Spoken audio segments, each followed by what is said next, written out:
comadre. Olha, a gente precisa de terminar aqui um conteúdo muito importante, principalmente aí a galera do PISM 2, que é um dos temas que mais caíram no PISM 2, que é a abolição da escravidão. Não só a abolição, como a questão da mão de obra e a escravidão, e depois, sim, a abolição da escravidão. Tem muita coisa para a gente falar, eu vou tentar ser papo reto, como o próprio é a proposta do canal. Então vamos sem enrolação, vamos que vamos, sem firula. Gente, é o seguinte, vamos entender primeiro, a gente tem que falar da economia do segundo reinado. Economia do segundo reinado, tudo bem, não era só o café, né? A gente vai ter também a produção da borracha, né, do látex, por causa da Revolução Industrial e tal, Estados Unidos, da Ford, precisando de borracha, etc. Beleza. Nisso o Brasil vai acabar comprando o Acre, né, mais para frente, porque o Acre não era do Brasil, virou um problema com a Bolívia, enfim. Mas não é isso que a gente quer falar. Tinha o açúcar, tinha o algodão, tinha o cacau também, e tudo isso ainda é muito produzido no Brasil. Mas a grande questão, o carro-chefe da economia do Brasil era o café. O café durante o século XIX, o segundo reinado. Então, quem bancava o Brasil, assim, vamos dizer, era o café. Bancava, na verdade, a riqueza dos poderosos. Quando você vai em Petrópolis, vê aquelas casas bonitas, aquelas mansões, aquelas construções estilo europeu e tal, nossa, que bonito, cidade histórica, tudo aquilo é com o dinheiro do café. Mas o café, o dinheiro que o café deu, não foi só por causa da venda. O dinheiro do café deu foi por causa também, e principalmente, da exploração da mão de obra. Mão de obra é essa, quem? Os escravos. Na verdade, os escravizados, é mais correto falar. A exploração da mão de obra escrava foi quem proporcionou aquela riqueza a poucas pessoas, que eram os donos das terras, os chamados barões de café. O café, aonde ele foi, gente, aonde aconteceu o café, trouxe algumas transformações também junto com ele. Por exemplo, a questão da estrada de ferro, aonde tinha produção de café, tinha estrada de ferro. Acabou trazendo também melhoria ali na vida das pessoas por conta de circulação, maior circulação de pessoas, é mais rápido, mais eficiente com o trem, né? E também circulação de informação.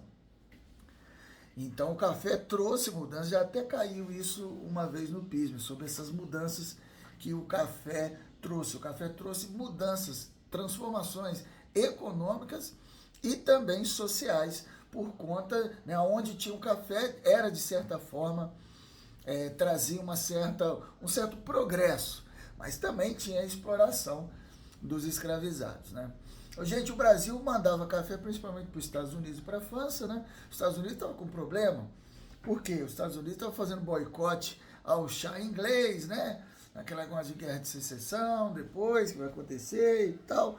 Nesse contexto todo, os Estados Unidos começou a consumir, consome até hoje consome muito café. A França também comprava e compra ainda muito café do Brasil. O café começou a ser produzido bem pertinho da gente aqui, no Vale do Rio Paraíba, no Vale do Paraíba, aqui nessas cidades, Três Rios, Vassouras, aqui tudo é cheio de fazenda desse início da grande produção de café no Brasil.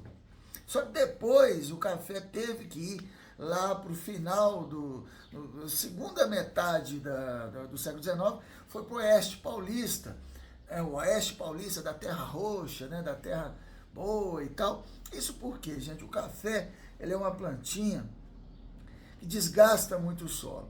E se você não plantar o café corretamente, tendo os cuidados corretos de fertilização e tal, o café acaba estragando o solo, que só mato, só capim vai crescer depois. Foi o que aconteceu um pouco ali com o Vale do Paraíba, né? Acabou estragando a terra, né? Pode ver que tem muitas fazendas, inclusive bonitas, fazenda grande, chique, tudo abandonada. Algumas não, viraram, né?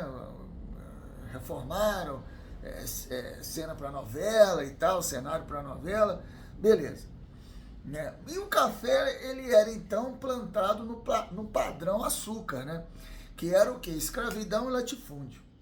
Esse que era um problema do Brasil, né? Ao invés de estimular pequenos produtores, né, pequenas produções, aí todo mundo vai ganhar mais dinheiro e tal, com um trabalho assalariado, dividir uma riqueza, não. Era latifúndio, ou seja, terra, terra, terra pra caramba, fazendão, um só dono da parada toda, e quem trabalhava mesmo ali, quem plantava e colhia e transportava, eram os escravizados, que não recebiam nada para isso. Né? Então, o comércio de escravos, por isso que o comércio de escravizados, no século XIX, ele vai ser mais intenso do que toda a parte anterior no Brasil Colônia e também no Brasil Império. Né? Então, o Brasil, justamente no momento em que as outras nações estavam abolindo a escravidão, porque já tinha estourado na Europa os movimentos liberais, o capitalismo, né? O Estado de Direito, os direitos humanos, tudo aquilo dali já começa a acontecer na Europa e o Brasil totalmente viciado e dependente da mão de obra escravizada, né? E é fatal que o Brasil ia ter que enfrentar a abolição. E começa um processo que chama o processo abolicionista no Brasil. Isso, muitas questões caem isso no Brasil. Gente, a abolição da escravidão era um problema. Por quê? Porque o Brasil era o país que mais comprava escravos, que mais tinha escravos.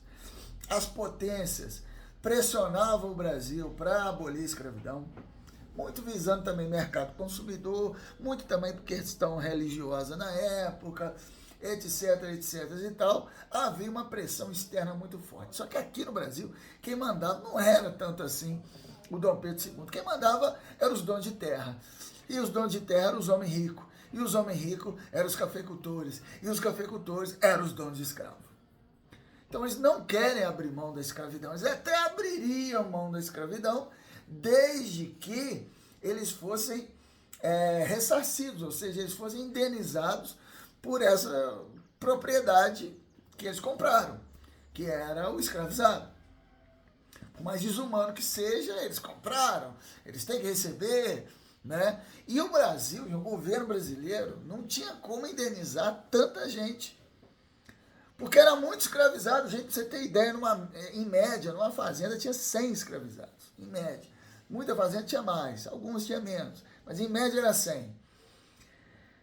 Já foi feito um cálculo aqui na região que, em média também, em valores de reais, o preço de um escravizado gira em torno de 80 mil reais. Girava em torno, né, no dinheiro da época, mas para nós aqui 80 mil reais. Você imagina só quanto dinheiro que isso não dava, né? E mais ou menos ele pagava isso lá o traficante de escravo comprava isso lá por uns 3 mil reais para vender 80 aqui. Ele tinha muito lucro. Então era um grande negócio comprar e vender escravizado. Mas a Inglaterra murchando em cima para o Brasil abolir a escravidão. O primeiro reinado até fez uma promessa, fez uma lei em 1831, fez uma lei de proibição do tráfico negreiro. Essa lei só foi para os ingleses verem que o Brasil estava tomando uma atitude. Tanto que essa expressão que a gente usa, que é uma coisa assim que a gente faz de mentira, né? É para inglês ver. Ou seja, né? A gente fez por fazer, mas não é para acontecer. Essa lei é muito sobre isso. Né? É uma lei de proibição do tráfico negreiro, mas ela não aconteceu em prática. Por quê? Porque quem mandava no Brasil eram os cafeicultores. E os cafeicultores eram donos de escravizados e eles não queriam abolir a escravidão. Então, como essa abolição vai acontecer? Porque ela vai acontecer. Uma hora ou outra ela vai. E essa disputa, ou seja, o movimento abolicionista, ele não foi um movimento de rua, ele não foi um movimento tipo Zumbi dos Palmares, metendo porrada. Não. Foi um movimento que tentou, né, abolir a escravidão, acabou conseguindo, mas pelas vias legais. Ou seja, um movimento político. Mas a bancada, vamos dizer assim, do café, dos cafeicultores, era muito forte. era poderosa, tinha influência, tinha dinheiro. Então, abolir a escravidão no Brasil não era fácil. Né? Defendendo a abolição da escravidão, nós tínhamos mais a área intelectual. Né? Nós tínhamos Machado de Assis, por exemplo, nós tínhamos a própria família real. Você tem ideia como era forte, e você tem ideia como às vezes um presidente da República, não é ele que vai tomar todas as decisões no país. As poderes, não vou dizer paralelos, mas outros poderes que existem no Estado exercem uma influência muito grande na atitude e nas ações de um presidente, ou de um prefeito, ou de um governador, que no caso, nessa época aqui, influenciavam demais o Dom Pedro II. O Dom Pedro II era abolicionista, ele aboliu a escravidão dos escravos, dos escravizados que ele tinha, mas no Brasil ele não podia. Por quê? Porque se ele abolisse a escravidão, ele ia tomar uma ferrada danada. O grupo político principal, mais poderoso do Brasil, que era os cafeicultores, iam tirar ele do poder. Como de fato, dando spoiler, é o que vai acontecer. Mesmo depois de tudo, de toda a vergonha que o Brasil passou, sustentando a escravidão por tanto tempo. Quase o Brasil chega no século XX, ainda com escravidão. Então, o objetivo, olha só, gente, aí o Brasil, nós vamos ver uma série de leis que eu já ouvi muito aluno falar, já vi muito professor, inclusive, até já falar, que assim, meu Deus do céu, tinha que ser no Brasil mesmo, o negócio foi abolindo devagar, né? Não veio a lei de abolição, vieram lei do ventre livre, que eu vou explicar aqui tudo. Lei do ventre livre, lei dos sexagenários, lei do mas abolição. Gente, isso tudo foi muito bem pensado, isso não é burrice. Isso foi muito inteligente a manobra dos cafeicultores. O objetivo dos cafeicultores em retardar o processo de abolição era simplesmente fazer com que, quando a abolição acontecesse, já não existisse nenhum escravizado no Brasil. Ou seja, eu vou retardar tanto, para quando ela acontecer, ninguém, no caso, os cafeicultores, não tomar prejuízo. E tinha um outro detalhe também muito importante, que vai cair talvez nesse ano, ou nos próximos anos aí, nos PISMs e ENEMs da vida, que era o grande medo que os cafeicultores tinham de uma reforma agrária. Então o buraco é mais embaixo. Então não é só abolição, não é só indenização que os cafeicultores queriam. Os cafeicultores também estavam preocupados, porque era latifúndio, era muita terra para pouca gente, e muito brasileiro sem terra. E aí a gente vai na questão de terra no Brasil, gente, que é um problema até hoje, e que poucas pessoas comentam as coisas, mas não estuda, não sabe como é complicado a questão de terras no Brasil. A questão de terra no Brasil é o seguinte, gente. Brasil, resumindo aqui, que tem tudo a ver com o que a gente está falando, o Brasil, quando os portugueses chegaram, tomaram tudo e tal, fizeram o quê? Dividiram o Brasil, na época, em 15 faixas de terra, capitanias hereditárias. Deram o Brasil para 15 pessoas. Não era qualquer 15 pessoas, deram o Brasil para 15 pessoas. Que pessoas eram essas? Tinha que ser um tipo de pessoa. Tinha que ser português 5 gerações. Não podia ter avô italiano, bisavô alemão, não podia. Ou seja, tinha que ser puro sangue português. 5 gerações de português.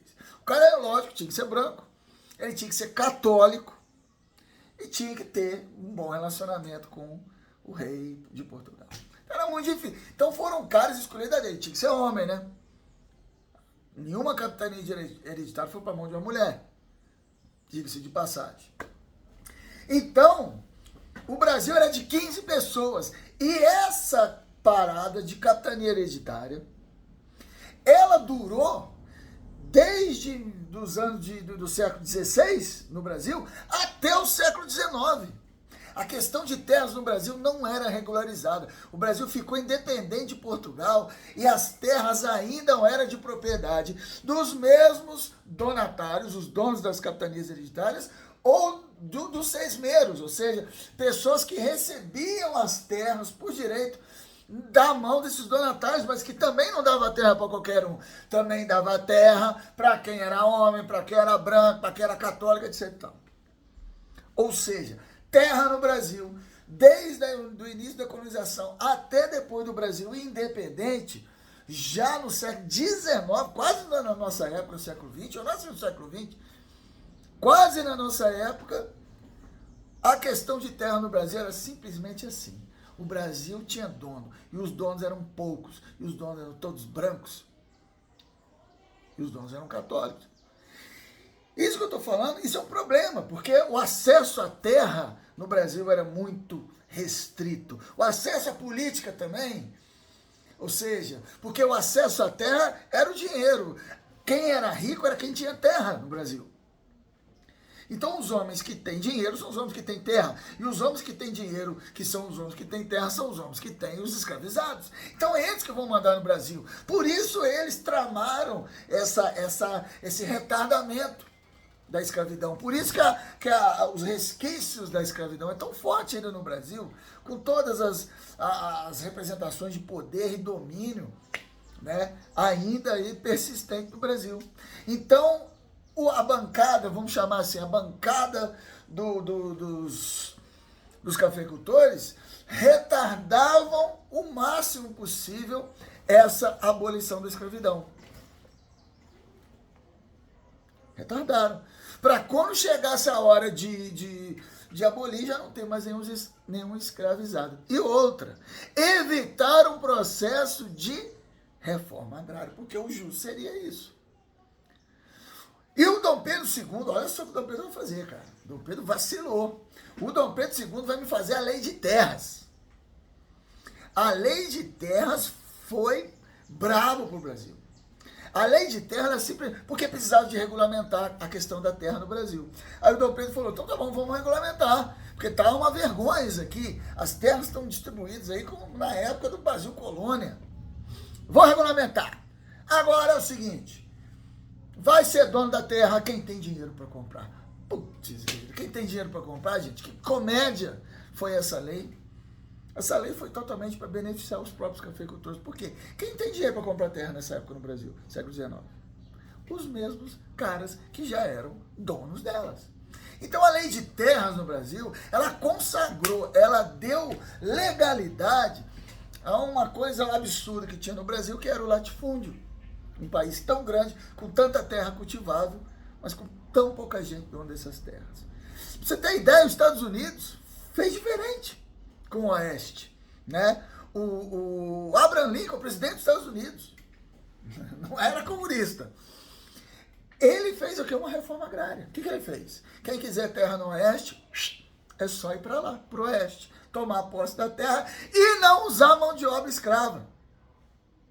Numa tacada só, o que o Abraham Lincoln fez? Deu oportunidade a qualquer um a ter terra, qualquer um que tivesse disposição para ir, lógico. E matar os índios que tivessem lá no meio, né? Tem isso também. E não usar mão de obra escrava. O Brasil fez totalmente o contrário. Quem quiser terra, é só pagar, só comprar. E quem tinha dinheiro eram já os donos de escravos e já os donos da terra. Então eles não tinham documento da terra deles, dos latifúndios deles, passaram a ter. Acabou. E estrangeiro não vai ter jeito de comprar terra no Brasil, de ter terra no Brasil. Classe média, não tinha classe média no Brasil nessa época, não vai ter como ter comerciante, não tem como. Negro, então, os afrodescendentes, muito menos eles, porque eles não tinham dinheiro mesmo, porque eles eram escravizados. Entendeu o problema? Então, era necessário, e os abolicionistas falavam isso. André Rebouças, o nome dele é aquele nome do túnel lá, Rebouças, lá no Rio de Janeiro, o cara que salvou o Rio de Janeiro de uma crise de falta de água, né? Engenheiro André Rebouças, negro. Ele falou, ele era um dos caras que defendia, ó, tem que ter aí reforma agrária, que não adianta eu liberar um cara da escravidão e jogar ele na rua. O cara vai começar a vida como? A melhor coisa para tirar um cara da pobreza e da fome e dar um mínimo de dignidade para ele é dar uma terra para ele. Aconteceu em alguns locais, também nos Estados Unidos. A gente gosta de copiar os Estados Unidos, mas só as coisas que convêm a certas pessoas, né? Se a gente fosse copiar tudo, tem umas coisas interessantes lá. E quando eles aboliram a escravidão deles lá, por mais que tiveram 1 milhão de problemas e tem até hoje, em alguns lugares eles fizeram o quê? deram um pedaço de terra, uma casa e um animal de carga para esse ex-escravizado e agora homem livre começar a vida dele dignamente. Ainda com todos os problemas, né, de segregação e tal. Já era difícil com esses recursos. Você imagina sem nenhum recurso, que foi o que o Brasil fez.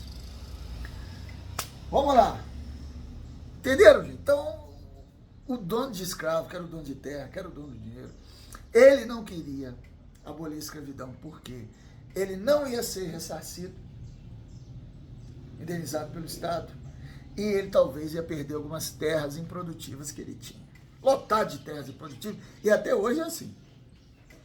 E aí o Brasil enrolando, só tinha uma lei para inglês ver. Aí a Inglaterra tomou uma atitude, aprovou a Bill Aberdeen, uma lei de 1845, que dava autoridade à marinha inglesa, que era a mais poderosa do mundo, a aprisionar qualquer navio negreiro no oceano.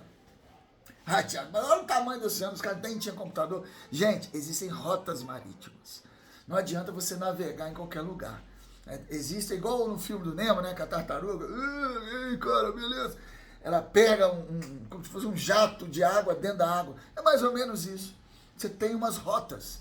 E o Brasil e a África, cara, isso é doideira. O Brasil também foi um dos países que mais comprou escravos porque tinha isso. Várias rotas ali da África para o Brasil. É fácil e rápido chegar, apesar de demorar aí mais de um mês, era mais rápido chegar. Então a Inglaterra sabia onde ela ia achar navio negreiro. E está registrado mais ou menos 300 e poucos navios negreiros interceptados pela Marinha Britânica, confiscado todo mundo, volta para a África, deixa os caras livres lá. O Brasil, então, ficou meio que, né, numa situação complicada, a Inglaterra, potência, credora do Brasil, e aí eles aprovaram logo, cinco anos depois só, a lei Eusébio de Queiroz, tem esse nome por causa do político, né, essa lei, que já caiu no PIS/MIS, já caiu no Enem, é a lei Eusébio de Queiroz que proibia o tráfico negreiro para o Brasil. Essa lei funcionou? Funcionou, realmente, acabou praticamente o tráfico negreiro no Brasil, que começou a dar problema. Aqui era tráfico interno, né? Aí depois teve umas leis, gente, que elas são mais simples, como por exemplo a lei de 1869, com a proibição de venda de escravos casados separados. Muitos donos de escravizado, faziam isso para castigar o escravizado. Vendia, ele tinha esposa, os dois eram lá escravizados do cara, aí ele, para castigar, para sacanear, vendia separado. Em 69, proibiu isso. 1871, a lei do ventre livre, também já caiu no PIS, também já caiu no Enem. A lei do ventre livre, que a partir daquela data, a criança nascida de pais escravizados seria livre. Mas olha só que lei, feita para beneficiar os donos de escravos. Enrolando. E outra, esse menino, como é que é? Nasceu, o bebê tá livre. 2 meses, não, ele tinha que ficar com a mãe, que era escravizada. E aí na lei colocou-se que até mais ou menos os 8 anos, a criança podia ficar com a mãe, mas depois ela estava livre. Pô, 8 anos de idade, tchau, meu filho, vai, nós estamos aqui na fazenda, aqui, vai para a cidade, arruma um emprego e passa no vestibular, hein, moleque. Pecado, né? Então não tinha condição também da criança com 8 anos ser livre. Então, o dono de escravo, o senhor tão bondoso, generoso, ele ia cuidar dessa criança até a maioridade, até 18, 20 anos. Essa criança que nasceu livre ia fazer o que na fazenda até os 20 anos? Hein? Ia trabalhar como escravo, porra, lógico. Ia trabalhar como escravo. Então, essa lei, ó, enrolou. Aí depois veio a lei do sexagenário, 1885, que também já caiu no Enem. Chamada também de Lei Saraiva-Cotegipe. Gente, essa lei é o seguinte, o escravizado que fizesse 60 anos estava livre da escravidão. Gente, livre da escravidão. Sabe quanto que era a média de vida de um escravizado nas lavouras no Brasil? Sabe qual que é a média? 17 anos. Esse negócio de preto velho, A gente vê às vezes um vídeo aí, esse cara foi escravo, escravizado, aí lá o cara, velho pra caramba. Gente, isso aí é exceção. A maioria do escravizado morria ou se suicidava na fazenda. Morria. Por quê? Porque trabalho mata os outros sim, gente. Mata. Hoje em dia mata da depressão, ansiedade, síndrome do pânico. Mas na época também tinha isso. E na época as pessoas morriam mesmo, morrendo na lavoura. Uma das formas de fugir da escravidão era o suicídio, o infanticídio. A realidade era outra, gente. Vai estudar para você ver. Pega os arquivos, corre atrás para você ver de informação, para você ver o que era. Então, quando o cara que era escravizado chegava aos 60 anos, velho, ele não tinha que ganhar a liberdade, tinha que ganhar um Oscar. De tão artista que ele foi de chegar naquilo ali, porque era o X-Men, era uma coisa fora do comum. Não era normal. E outra, os escravizados, a maioria não sabia ler nem escrever. Os documentos dele ficavam com quem? Com o dono deles. Se o cara chegasse aos 60 anos, se ele fosse o incrível Hulk, Superman, chegasse aos 60 anos, bem, para ele poder, aí ele ia poder viver a vida dele, show de bola, aposentadoria, ia ser fodido a aposentadoria dele, não ia ganhar nada, mas pelo menos a liberdade ele ia ter. Cara, fazendeiro virava e falava assim, meu filho, ó, você vai fazer 60 anos daqui a 5 anos. O cara já tinha... Você entendeu o que eu tô falando? Essas leis todas, gente, para elas serem praticadas, era outros 500. Apesar de Eusébio de Queiroz ter sido. Depois veio a lei em 886, que não cai muito, mas é bom falar, a extinção da pena de açoite, ou seja, proibido bater nos escravizados. Isso é claro que na prática ia rolando e rolou até o século XX. Nós vamos ter problemas até na marinha brasileira, em que os marinheiros pretos, de pele preta, eram castigados com açoite na frente de todo mundo. Isso é outra conversa. E depois, em 1888, veio lá a Lei Áurea, né? A lei que abole a escravidão no Brasil, mas ela joga mais de 1 milhão de pessoas nas ruas do Brasil, sem eira e sem beira. Então, quer dizer, e aí? Como é que eu vou começar a minha vida assim? É um grande problema. Ou seja, né, enquanto isso, os donos de escravos já estavam repondo. Porque essas leis abolicionistas começaram no Brasil em 1850 e foi culminar só em 1888 com a Lei Áurea. Ou seja, nesse tempo aí, muito escravizado morreu. E também os donos de fazenda fizeram o quê? Substituir a mão de obra. Por quem? Pelos europeus, fugindo de guerras e do bicho pegando na Europa. A Europa estava em guerra, a Europa sempre teve muita guerra lá, agora está mais ou menos calminho. Mas sempre teve muita guerra, principalmente guerra de unificação italiana, guerra de unificação alemã, principalmente Inglaterra e Alemanha viviam, Itália e Alemanha viviam maus bocados lá. O povo, né, querendo melhorar de vida, tinha essa oportunidade de vir aqui no Brasil. Só que chegaram no Brasil e a realidade era muito barra pesada, que chegou ao ponto, gente, dos governos desses países aí, europeus, estimularem as pessoas a não vir para o Brasil, porque eles chegavam aqui e viviam uma semi-servidão. Porque o que tinha aqui era um sistema de parceria, que eles chamavam. A viagem era muito cara, então o imigrante vinha da Europa e ele já chegava devendo essa viagem ao dono da fazenda. Ele ia pagar essa viagem com a parte da produção, só que é muito cara a viagem. Então ele não conseguia pagar, porque ele tinha que pagar também os custos dele, a comida, etc e tal, e ainda a viagem que ele ficava devendo. É igual a gente fica com os bancos hoje em dia aí, fica devendo até morrer. É mais ou menos isso que acontecia. Então teve que mudar. E aí entrou quem para salvar os cafeicultores, a situação? O governo. Que aí implantou um novo sistema, que aí o governo é que pagava essa viagem. E o cafeicultor não pagava mais. E aí o imigrante vinha, o governo pagava essa viagem, morreu Bahia. E aí o que acontecia? O imigrante recebia uma parte da produção para ele e a outra parte ia pro dono da terra, pro cafeicultor. Era o colonato. Então teve sistema de parceria e colonato. Sistema de parceria estava virando semi-servidão, os estrangeiros começaram a nem vir para cá, e aí o governo entrou no meio pagando a viagem, chegou o colonato, o que ajudou muito. Então, gente, é essa a questão da abolição no Brasil, escravidão, abolição, tá? Teria muito mais coisa para falar, eu daria 300 aulas sobre isso, mas aqui são fatos muito importantes para vocês já se ligarem aí para a prova, tá? Vejam esse vídeo, se liguem, qualquer pergunta, me pergunta aí pelo chat aí do YouTube e tudo. E tamo junto, tá? Boa prova para todo mundo, sempre. E tamo junto, papo reto. Valeu!